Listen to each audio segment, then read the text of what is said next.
E hoje começamos o nosso programa pelas lentes da EV num lugar muito especial. 30 minutinhos de Ribeirão Preto aqui em Brodowski. Eu tô com meu querido Matheus. Querido, obrigado aqui por abrir a Casa Portinari, um dos artistas mais reconhecidos não só no Brasil, mas como no mundo. E hoje a gente vai ter a oportunidade de conhecer e também você vir aqui com a família também conhecer, que vale muito a pena.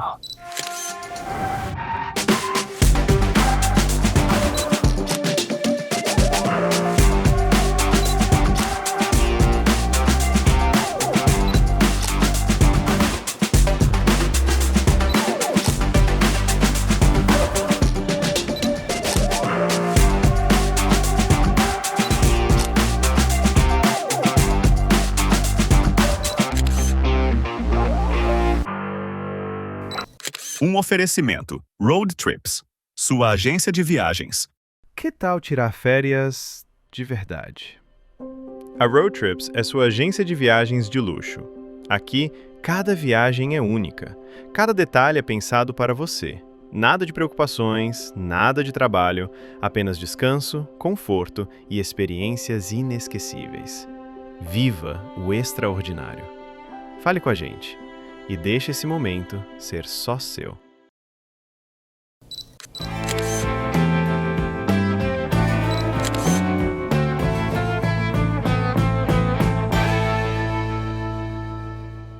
O Matheus estava me falando que essa época aqui, aproveitando a Copa do Mundo, que você faz é um evento que faz aqui, né? Conta um pouquinho pra gente. Exato, a gente está com essa exposição temporária aqui, que é Futebol e Arte. Perfeito. A gente celebra, por meio da obra do Portinari, futebol, né? Essa conexão de Portinari com a terra natal por meio desse futebol, dessa prática do esporte, né? Lá atrás, o futebol era, assim como hoje, né? Onde a vida pulsava aqui na cidade, né? Sempre foi, né? Exatamente. Então, a esplanada aqui era basicamente o campo, né? Era o estádio que era disputadas essas partidas aqui. Então, a gente está com essa exposição interativa, né? Que são elementos que se remetem ao futebol do começo do século passado, sim, mas também com as conexões com o futebol atual. Então a gente tem as camisetas dos times que hoje fazem parte aqui da cidade, né, ou que também já fizeram parte, e a gente convida o público para ter uma imersão de Portinari lá dentro e brincar um pouquinho aqui fora. A criançada adora, né? Você estava falando que acho que poucas pessoas sabem, né, o nome da cidade de Brodowski. Como que nasceu? A cidade, ela nasce no entorno da estação ferroviária. Perfeito. A estação foi batizada Brodowski, né, ou Brodowski, né? O sobrenome é polonês. É verdade. Né? O engenheiro responsável pela obra era Alexandre Brodowski. E aí, a partir da nomeação da estação, o povoado no entorno herda o nome. Sim. Né, e começa a ser chamado de Brodowski, né? Já foi chamado de Estação Brodowski e, por fim, somente Brodowski. Houve até uma intenção em algum momento de mudar o nome da cidade para Cândido Portinari. Lá atrás houve esse esforço, mas o próprio Portinari agradeceu a homenagem e falou, não, eu acho que fica melhor dessa maneira, porque tem tudo a ver com a nossa identidade. Muito legal. E você comentou que ele nasceu em 1903. Brodowski foi um pouquinho depois, né? Exato, a emancipação política. 1913. E aqui onde a gente está atrás é a casa dele desde quando? Começo do século passado, a gente tem uma data de referência, que é 1908, né? Que é a data que a gente acaba tendo como base, né? Eles chegaram a morar em outros espaços aqui, né? Antes, sim, né? Porque Portinari nasce na Fazenda Santa Rosa, né? Perfeito. Aqui próximo do povoado. A família se muda para a cidade para que as crianças estivessem mais próximas da escola, justamente, sim, né? Da vida urbana. E essa casa, ela foi muito diferente. Ela nasce muito pequenininha, construída com o esforço dos amigos do seu Batista, pai do artista, né? Sim. E lá dentro até a gente tem uma sala que mostra um pouco sobre isso, né? Como que ela foi sendo desenvolvida e como que durante todos os anos de carreira do pintor, ela se torna um espaço de desenvolvimento do próprio Portinari e também de novos artistas que vinham aqui a convite do Portinari para aprender as técnicas do pintor. Incrível. E essa obra que você comentou aqui, que relata esse evento, né, que tem aqui, conta um pouquinho pra gente, Matheus. Basicamente... Era assim?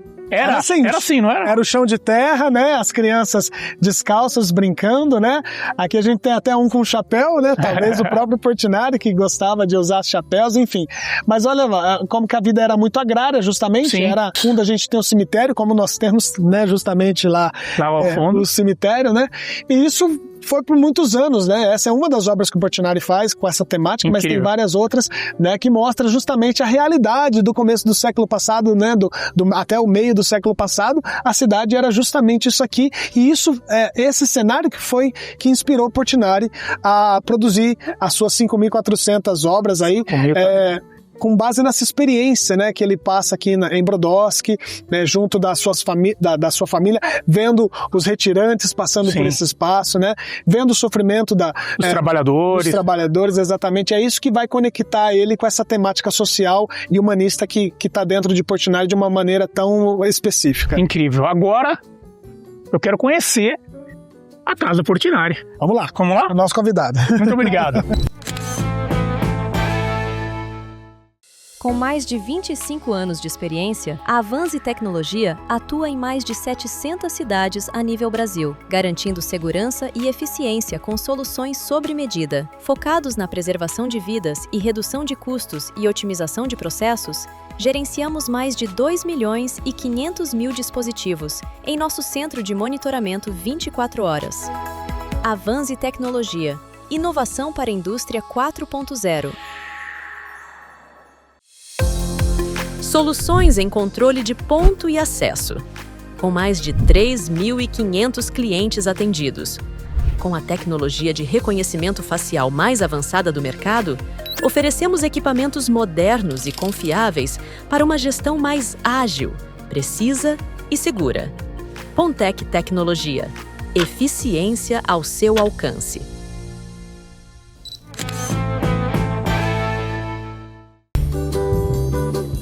Então nós vamos entrar agora na Casa Portinari, e o Matheus estava me falando que quando a gente fala família, a gente acha que é pai, mãe e filhos, né? Mas morou aqui a família inteira, era tio, era avó, né? Os pais, os irmãos, e então vocês vão ver que são várias casas conectadas, certo, Matheus? Então, por favor, vamos... Você é nosso convidado. Muito obrigado, dá licença. E aqui, como é que funciona a visita? Precisa agendar? As pessoas podem vir a qualquer horário? O museu fica aberto... Custo? Não. O museu fica aberto das 9 da manhã às 18 horas. Perfeito. Não é necessário agendar, é só chegar realmente e visitar para conhecer a casa. A gente só pede quando o grupo é maior de 12 pessoas para que seja feito o agendamento. Tá, e a visita é gratuita, isso que é importante. Isso é muito legal. E importante, né? Nós fomos recebidos aqui justamente na recepção da casinha da nona. Aqui, como você comentou, Sim. morava a avó de Portinari, que teve uma importância muito grande na carreira do artista. Ela era muito religiosa, né? E ela influencia muitas vezes as decisões de Portinari, que, por exemplo, falou: como é que eu vou pintar nus, sendo que a minha avó lá em Brodowski não permitiria isso. O que a minha avó diria, ele falou, né? Então ele vai se condicionar muitas vezes a forma que a avó vê a família, arte, né? A arte, enfim, tem tudo isso, né? Por um respeito, um carinho muito grande, né? Nessa sala a gente tem uma foto do primeiro livro de assinatura do museu, quando a casa ainda sequer era museu, né? Ali a data que nós temos é de 31 de julho de 54. A casa foi transformada em museu só em 70, mas a família já havia percebido a vocação desse espaço para ser uma área de peregrinação, uma área que as pessoas vinham para ver o que o Candinho estava fazendo aqui em Brodowski, né? Então a gente traz justamente a frase que eles reproduziram no primeiro livro, que é: nós te saudamos e somos honrados com a tua visita. Eu quero também falar isso para você. Muito obrigado. Nessa manhã nós te saudamos, somos honrados com a tua visita aqui. Todos nós aqui que estamos assistindo estamos muito felizes, e eu vou deixar meu nome aqui, ó. Por favor. Por gentileza. Perfeito. Então entramos de pé direito. E o chão, parede, tudo original. Exatamente. Esses mosaicos aqui foram preservados. O museu já passou por intervenções de restauro, mas todos os elementos são originais. Eles são preservados justamente para a gente trazer para o público a ideia de como que era esse ambiente lá do começo, uma casa do começo do século passado. Aqui a gente estava na cozinha. Exato, aqui é a cozinha da nona, né? O fogão a lenha, traz muitas memórias aí para os nossos visitantes, né? Verdade. A gente chama a atenção justamente aqui para a estratigrafia, né? Que são as camadas que foram descobertas a partir desse trabalho de pesquisa dos nossos restauradores. Esse restauro foi essencial para a gente conseguir entender a evolução da casa, as camadas distintas que foram utilizadas pela família, né? E mais do que isso, a gente conseguiu encontrar alguns estudos de Portinari que estavam por trás das camadas. Por trás, né? Então isso foi uma grande descoberta. E esse que todos vão ver muito aqui nessa casa. Com certeza. A gente tem aqui um pouco do spoiler do que é a casa, justamente, né? Esse primeiro trabalho é Cândido Portinari, é uma pintura mural a fresco, que nós vamos entender lá dentro a complexidade dessa técnica, né? Ele está decorando justamente um espaço da casa da avó, né? Ao mesmo tempo que ele decora, a gente fala decorar porque ele está seguindo uma temática que é bem-vinda à casa, que é a temática sacra, religiosa, né? Perfeito. Mas ao mesmo tempo que ele está dando esse presente para a família, ele está estudando, né? Então ele está usando a casa como laboratório, testando as paredes, fazendo experimentos e ao mesmo tempo está usando a casa também da família como uma sala de aula, porque ele convida amigos para fazer trabalhos. Então aqui à direita a gente tem... Aqui já é uma obra de um amigo que veio a Brodowski a convite de Portinari, um assistente, né, José Moraes, e ele é convidado a deixar, então, uma pintura mural também nas paredes da casa da família. Então, essa é a vocação da casa, né? Ela tanto serve como espaço de experimentação do próprio artista, como também serve como uma lousa, né, como uma sala de aula onde o artista ensina justamente essas técnicas para os seus amigos. É interessante que o Candinho ele chamava os amigos, né? Exato. Pra vir pintar, entender a técnica, acho que não só dele, mas eles trocarem também as informações. Exato, o artista tem muito disso, né? E pra gente é uma experiência gratificante, porque a gente vê um trajeto contrário. Normalmente, o próprio Portinari sai de um povoado, né, do interior paulista pro grande centro urbano, pro Rio de Janeiro, para aprender pintura. E agora a gente vê o mecanismo inverso, né? São pintores saindo do Rio, saindo de São Paulo, para vir a Brodowski, né? Uma cidadezinha no meio do cafezal.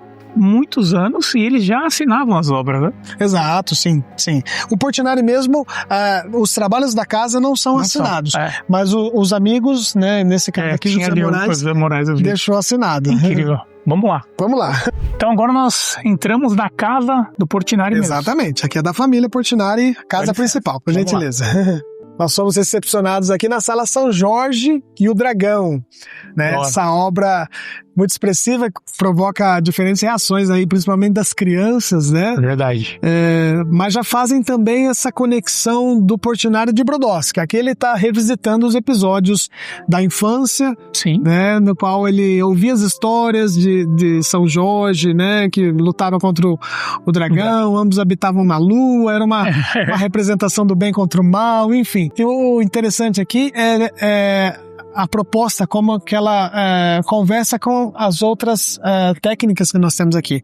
Então essa é uma obra feita em têmpera, na qual o artista combina, né, o pigmento com algum aglutinante, né, para que a pintura fique de fato sobre a parede, né? Perfeito. Mas como que o artista de fato organiza o trabalho, a gente tem um estudo aqui para mostrar, né? São Jorge do Dragão em estudo era como o Portinari, por exemplo, organizava o seu trabalho, né? Fazia as escalas, a verificação da perspectiva, e depois ele reproduzia isso em escala maior, né? Por meio desse estudo. E logo abaixo a gente tem a poesia. Então ele começa a se dedicar a outras formas, né? Há quem diga, né, que a arte de Portinari era grande demais para permanecer numa tipologia só, então ela transborda, né? E ele vai e se dedica também à poesia. A gente tem aqui justamente o projeto de acessibilidade do museu, né?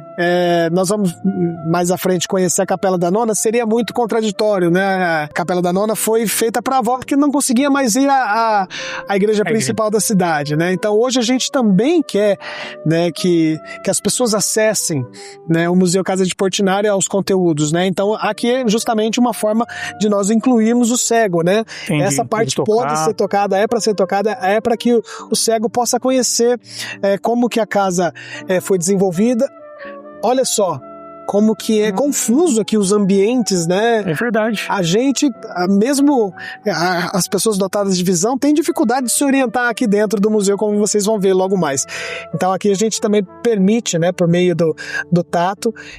Nós temos 2 salas aqui, à nossa frente, né? A primeira é a sala de desenhos originais do artista. Quero convidar você para dar uma olhada. Vamos lá.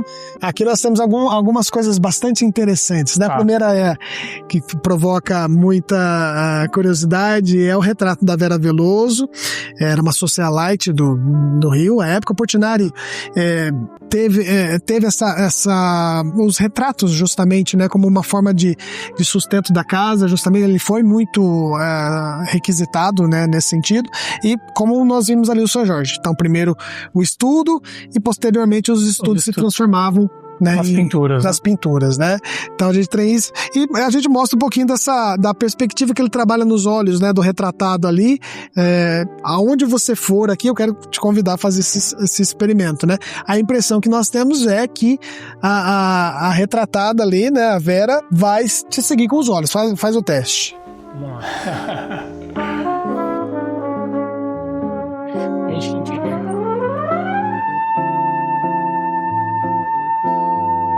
obra de arte incrível.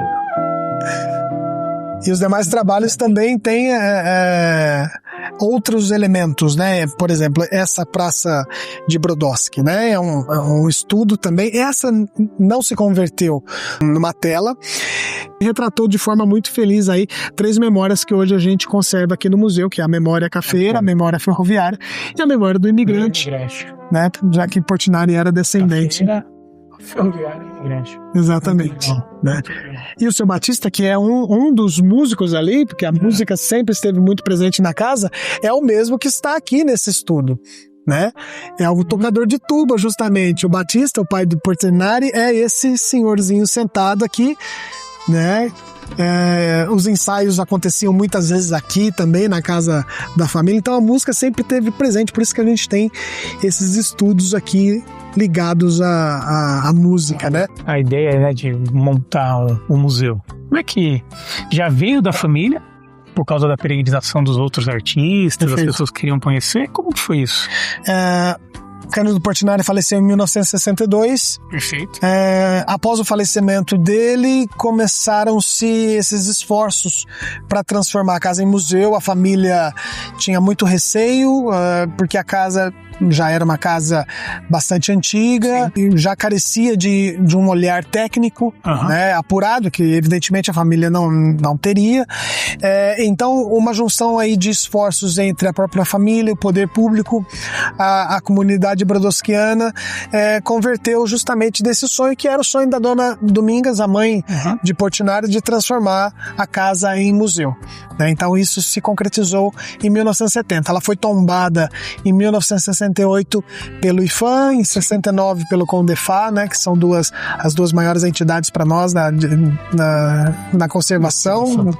E desde então ela tem permanecido aberta ao público, recebendo visitantes de todo o Brasil, justamente, que querem conhecer onde tudo começou na vida desse artista, né, que é um patrimônio. É um patrimônio nosso. Nosso do mundo. Com certeza, com certeza. Entrevista com o Sr. Carlos Drummond de Andrade, Rio de Janeiro, 21 de novembro de 1983.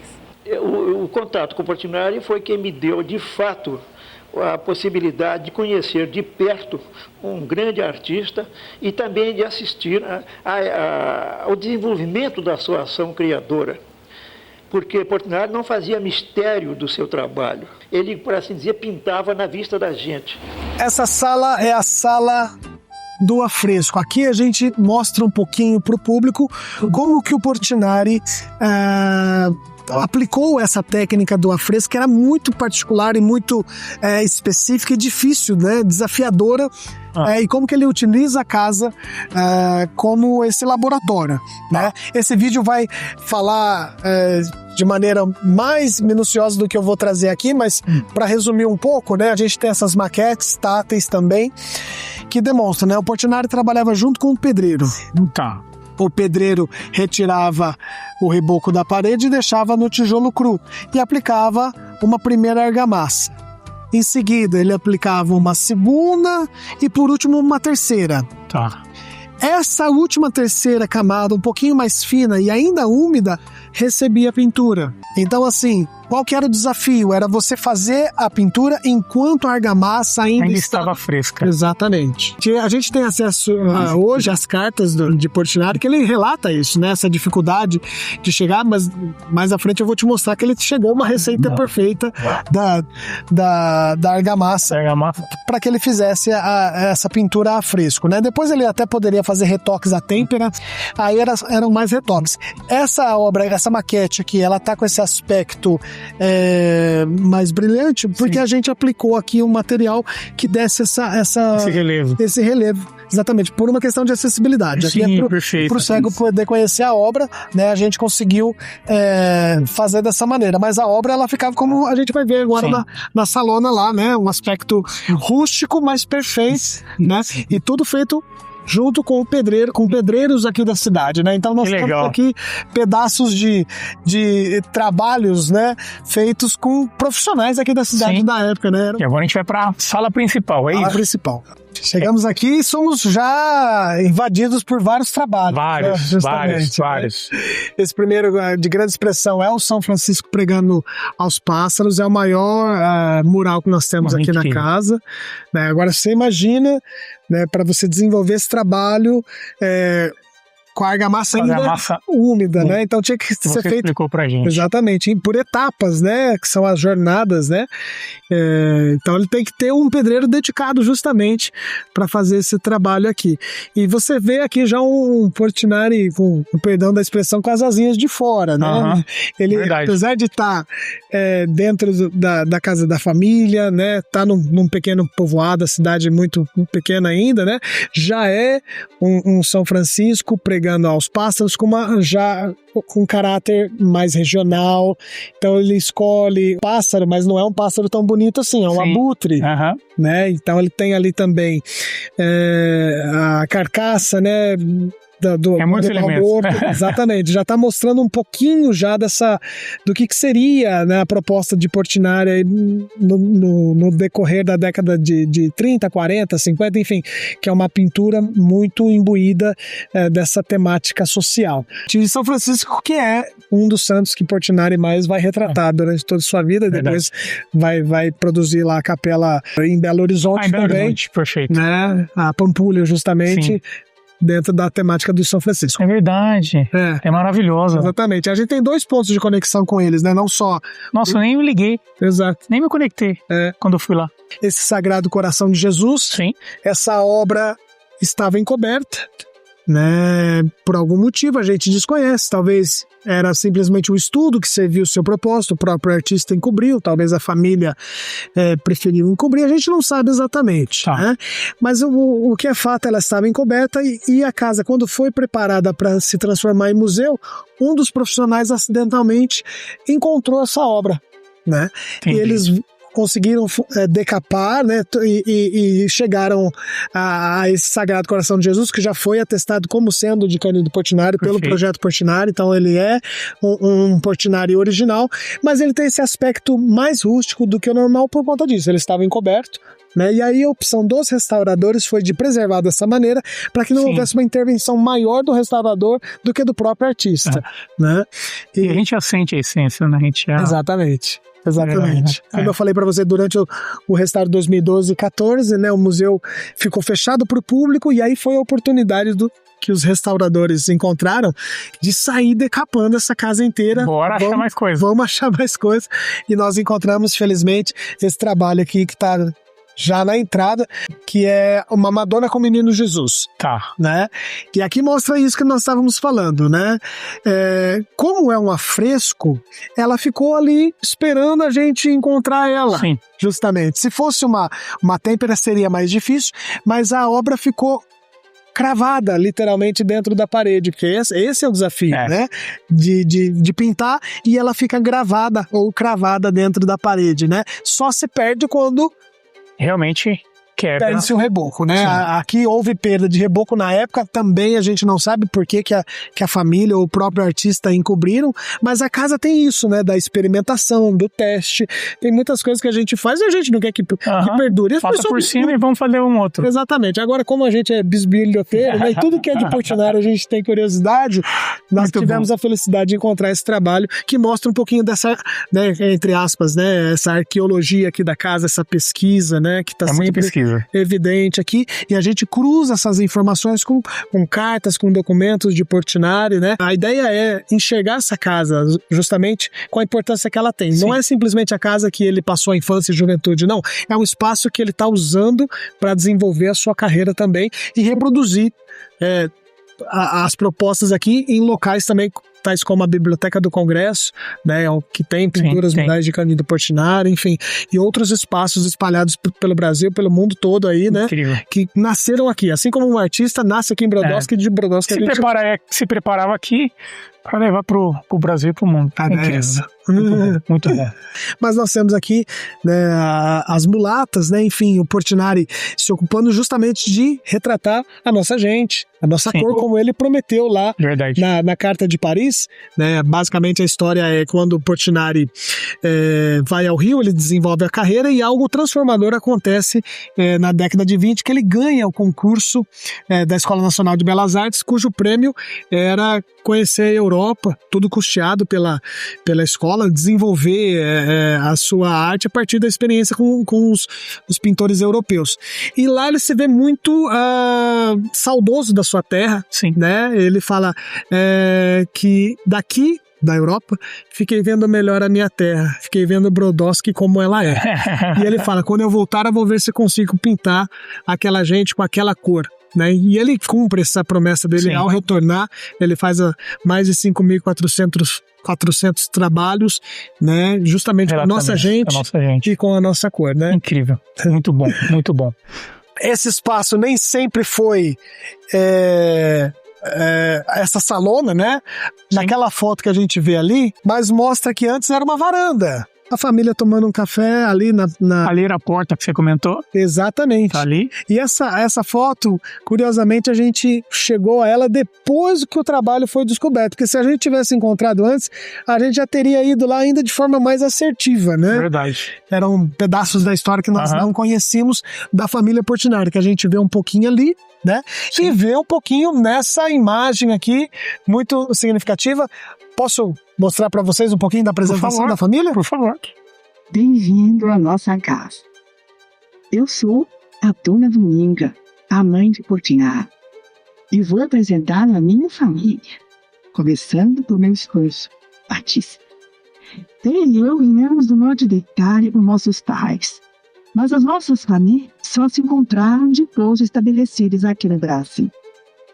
Batista e eu nos conhecemos na Fazenda Santa Rosa, aqui em Brodowski, e nos casamos ainda bem jovens. Ele com 18 e eu com 13 anos. Tivemos 12 filhos.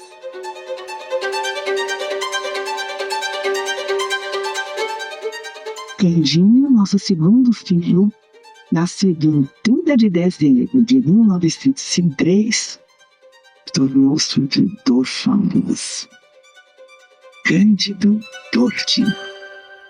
Se eu não fosse pintor, queria ser pintor.